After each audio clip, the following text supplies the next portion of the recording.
Hey Internet, Eric here. Welcome to day 11 of Shocktober, 13 days of Halloween. What that is from the 19th to the 31st. I've been uploading one video per day of a different horror movie to discuss. It's been interesting. It's been a challenge balancing that, watching a movie, discussing it, uploading it, plus working and family and all that fun stuff. And if you have been following this year's Shocktober, God bless you. I appreciate that. And after discussing the Howling 4, I tagged out. I said no more Halloween, no more Howling sequels, at least for Shocktober. So I'd have to adjust the list. And this one I'm going to discuss tonight. Sadly, it's not Psycho Gorman, like I said I was going to do at the end of last video. Let's just say the way I was watching it didn't work out the right way. But I'll say this: I enjoy what I saw. I just ordered the Blu-ray off of eBay. I'll have a video for you sometime this year. But I was wondering what to do for the last 3 days of Shocktober. I'm still going to do Train to Busan next, but Mike from An American Werewolf in New Jersey, or Conversations with an American Werewolf, or An American Werewolf, he's been pushing for me to discuss this one for a long time. And his batting average is pretty good with me. I did make a video on the original, didn't like it, severely bored, but it was a silent film. Silent films are not for everybody. There is a remake coming out in 2 months, Christmas Day, from is it Robert Eggers, starring Bill Skarsgård and Willem Dafoe. Today I am talking the 1979 version of Nosferatu The Vampyre. Now, if you're new to my channel, welcome. I discuss plot, spoilers, specific scenes, what have you. This is basically Dracula mixed with Nosferatu. We are following Jonathan Harker. This came out in 1979. We're following Jonathan Harker, and he is going to Transylvania to talk to Count Dracula. It's not Count Orlok this time. And his wife, Lucy, not Mina, is left at home. He is going to talk to Dracula to finalize some land deal. Dracula makes Jonathan one of the vampires. Lucy has to deal with the after effects. They try to destroy Dracula. We all know the story. This one was really good. Directed by Werner Herzog, I believe. Never watched any of his films to my knowledge. But I'll say this: the acting. Let's get to the acting first. We have Klaus Kinski as Dracula. Ooh, so creepy, so evil, and he does it by doing so little. He just has a presence.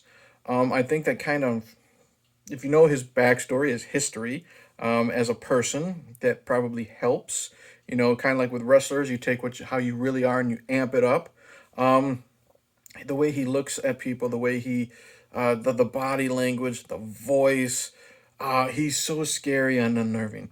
He's there, but there's a little bit of comedy to him too that I thought was funny. Like when Renfield is next to him, being Renfield and being crazy and giggling, and talking to him, and then he just literally doesn't want to talk to him, so brushes him away. But Herzog is really good at being scary. He has an interesting look to him. He definitely has the Nosferatu Count Orlok bald look. You can't really see with the glare, but there we go. And the pointy ears, but he's also got like the buck teeth. Like he reminded me a lot of the guy from Salem's Lot. Super creepy. Guy that played Jonathan, pretty good. Does what he needs to do. I really like the girl who played Lucy. She was strong when she needed to be strong, especially during the final act. But the star, if it's not Herzog, no, not Herzog. If it's not Kinski, excuse me, it's whoever the fuck played Renfield. I love this guy. He's so batshit crazy with that little giggles and the bug eyes and just the tense, erratic movements. So much fun. Crazy as shit. Loved him. So the acting is really well done. Again, 1979, there isn't any gore. I will say this though. I really had like a creepy feeling. And then what it is Kinski has a great use of shadows. There's a great scene where I think it's just Dracula is just looking at some paper, and you just see like the top of his face, like from his nose up.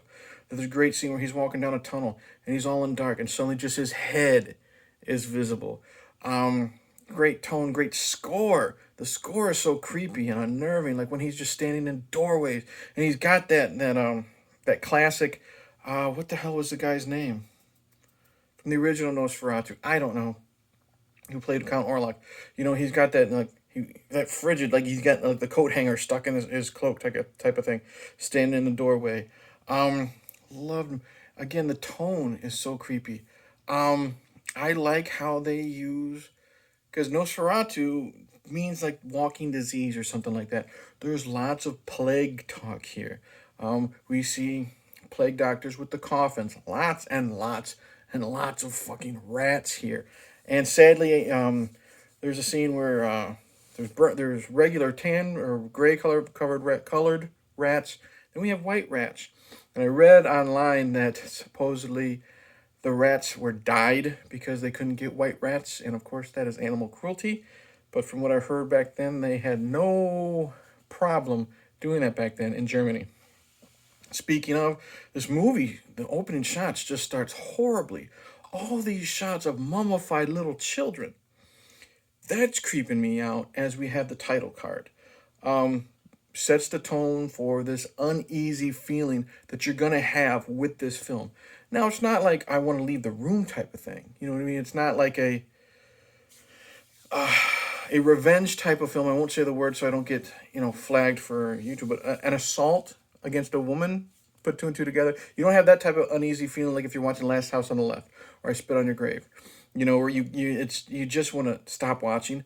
You have that creepy feeling because the way it starts with the mummified bodies, with the rats, and then again the way Kinski plays Dracula, so creepy. I love the long fingernails. He looks so good. Um, the way he's defeated was kind of disappointing. I liked how Lucy seduced him, sacrificed herself, and just drew him out into the sun.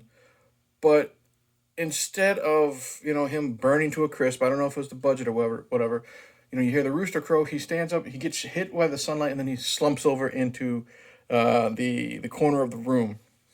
And then you have Van Helsing walk upstairs with a stake. He comes back down. Stake is bloody. I kind of wish we would have gotten to see him dissolve, but that's just nitpicking. I loved how Jonathan is turning into a vampire. I love how he's being affected. The makeup, he looks more and more pale as the movie goes on.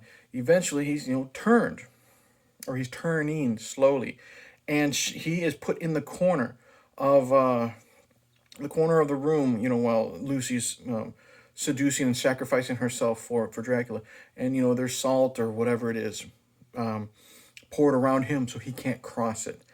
And after Lucy dies, Dracula's taken care of. The cops show up, and Jonathan says that Abraham Van Helsing did everything. He should be tried for the murder. I loved that. I loved how he tricked the housekeeper to sweep the stuff away from what's in front of him so he can cross over it. And now he's slowly becoming the new Dracula. The last thing we see is him on a horse going up to, I'm assuming, Transylvania. He's all dressed in a black cloak. I loved that ending. I don't think that's how the original Nosferatu ended. I could be wrong, but I was so fucking bored with that one. There's a lot of great shots. I love the shots like after Jonathan, like in the very beginning, after Jonathan leaves the gypsy camp, the campfire, and they tell him don't go to Count Dracula's area, blah blah blah. He goes by foot. We have great shots of just him walking like through a tunnel. And the only light is like the light behind him, so we only see his shadow walking.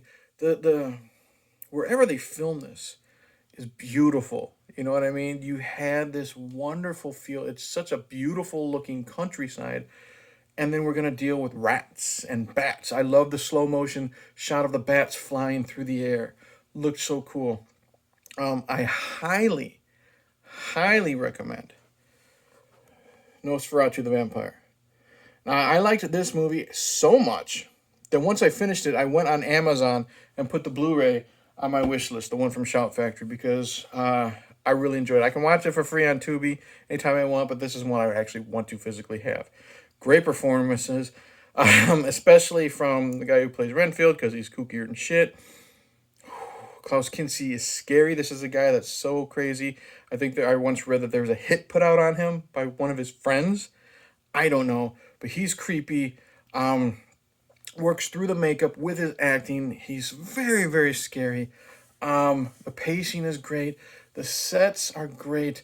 Oh my god, the tone is so scary, so uncomfortable. Highly recommend Nosferatu the Vampire. So thank you, Mike, for kicking me in the ass, and I finally watched it. So that's it. Thank you for watching. Like and subscribe. Click the bell. Tell me what you think. Have you seen this one? Do you like it? Do you hate it? Do you prefer this one over the silent film? What are your thoughts about the remake coming out in December? I can't wait to fucking see it. 2 days left. Next up will be Train to Busan, and I'm not sure how I'll end this. I'm going between two films. We'll see what I decide to pick. But thank you to everyone who has been following me through the peaks and valleys of this year's Shocktober. Lots of diamonds in that rough, we'll say that. But till then, cheers. Thanks again, Mike. This one was fucking good.